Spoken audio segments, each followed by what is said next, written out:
Siinä oli Jumala juures ja siinä oli Jumala.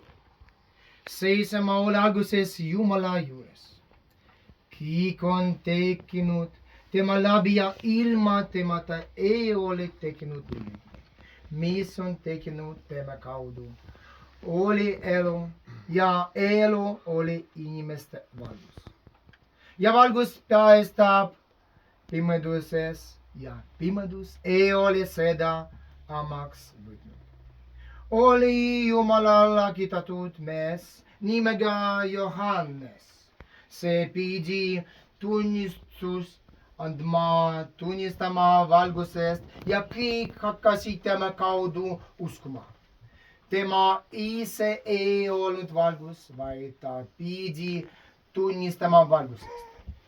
Tõeline valgus, mis valgustab iga inimest, oli maailma tulemas. Ta oli maailmas ja maailm on tekkinud tema läbi ja maailm ei tundnud teda ära. Ta tuli omade keskele, ent emad ei võtnud teda vastu.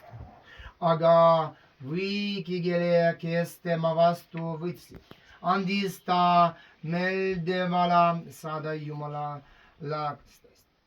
Neile, kes usuvad tema nimesse. Kes ei ole sündinud verest, ei liha tahtest, ei mehe tahtest, vaid Jumalast. Ja sina sai lihaks ja elas meie keskel. Ja me nägime tema kirkust nagu isast ainusyndinu kirkust. Täis armu ja teine. Johannes tunnistas temast ja hüüdis väljusti. Tema ongi see, kelle kohta mina ütlesin. See, kes tuli pärast mind, on olnud minu eel, sest tema oli enne kui mina. Ja me kõik oleme võitnud tema täiusest ja armu peale. Seadus on ju antud